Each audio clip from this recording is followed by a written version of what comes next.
the Sterling Heights Public Library. My name is Brent, and today we're making raisin bran muffins. So this recipe requires a little bit of preparation and a little bit of advanced work. It's not hard, it doesn't take a real long time, but you do have to get things going a little bit ahead of time. So let's go over the ingredients real quick.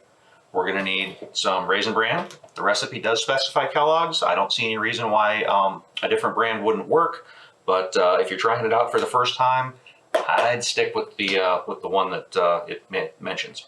We're going to need some all-purpose flour, some sugar, some baking soda, a little bit of salt. We're going to need 4 eggs, some vegetable oil, and a quart of buttermilk. We're going to start off with our dry ingredients. Now, since I wasn't able to find a 15-ounce box of raisin bran today, we're going to start off by measuring the raisin bran out with a kitchen scale. So I've got a digital scale here. There are other kinds of scales, you can use those. So we'll set the thing up first, make sure it's set to ounces, set the bowl right on it, and zero it out. I'm going to measure out 15 ounces of cereal.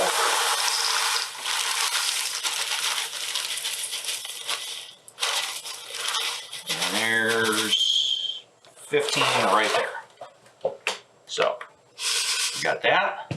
To that, we're going to add 5 cups of flour, 2 cups of sugar, a teaspoon of salt, and 5 teaspoons of baking soda.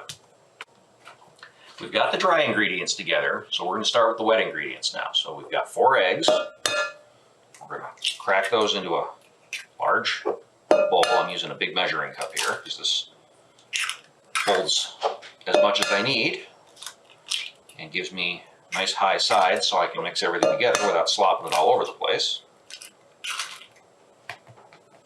So we got the eggs. We need to break those up a little bit, get the yolks incorporated. We're going to need a cup of vegetable oil.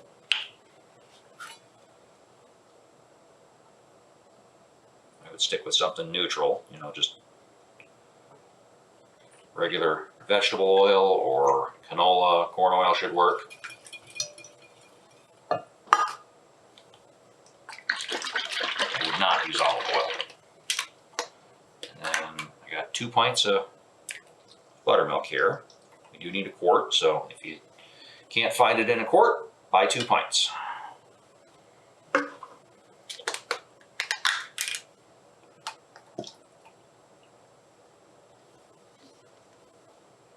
So there's a little advanced preparation you got to do on this. You're not going to whip this whole thing up the same morning you're planning on making this, because you got to let the dry ingredients and the wet ingredients combine and hydrate overnight. So there we go. Get those mixed together. So I've got the dry ingredients in the big bowl here, and we did sift those, at least the flour and the sugar and all that stuff together.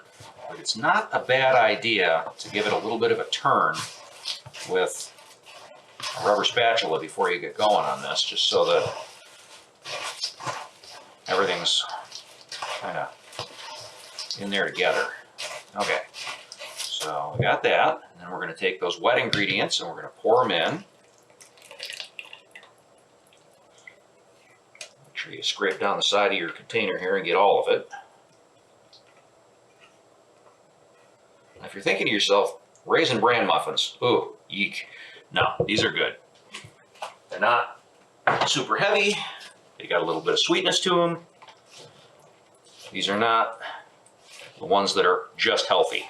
They're good for you, but they also taste good. This recipe's been around for decades. If you go on the online and do a quick search for 6-week bran muffins, you'll find several different versions of it. I like this one. I've been making this one for a long time. So we're going to just kind of mix those together so that your wet ingredients and dry ingredients are fully incorporated. It's not going to be perfectly smooth, so don't worry about it if it's not. You just want to make sure everything is well wet down. And then we'll bake these in the morning. And if you're saying to yourself, gosh, that looks like a huge batch, it is. It makes about 3 dozen. The lovely thing is, that the title, the recipe tells you a lot. They call it 6-week bran muffins because you can make this batter up, keep it in the fridge for weeks. You can make, 6 muffins, a dozen muffins, and you can do it over and over and over again until the batch is gone. Good morning. So it's time to make the muffins. This stuff's been in overnight. Now, do you have to leave it for, a full 6 or 8 hours? An hour would probably do it. But what you really want to make sure is that the cereal is fully softened and that the raisins have had a chance to plump up a little bit.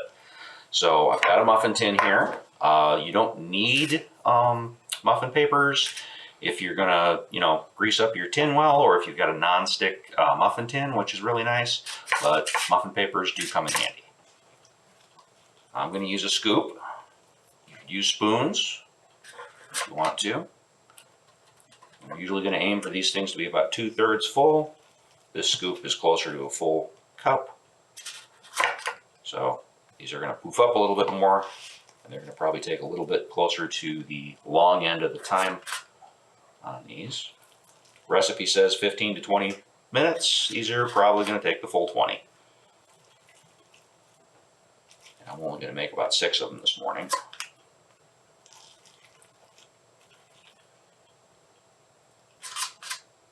So, got the oven preheated to 400 degrees. You want to make sure that's fully up to temperature. Take these little buggers, drop them right in the oven, set your timer. These just came out of the oven, and there's a couple ways to test for doneness. Now, the recipe says to check and see if the center spring's back. And that works, but that takes a little bit of experience to get comfortable with. Another one that works really well is the toothpick test. You take a wooden toothpick, stick it right down in the center, and if it comes out and it's not covered in wet batter, they're done. So, I have the wire cooling rack here, and we are going to pop these out of here. Let them cool. Let them cool for a good 5-10 minutes. You want them warm, but if they're too warm, you can't get the muffin papers off. It rips the whole muffin apart. So these have had a few minutes to cool. They're nice and warm still, but they're not hot anymore. You can get the paper off of them. See, they've got nice color on them, but they're not real dark. Peel that off. Split it in half. They're still warm enough to melt a little bit of butter into.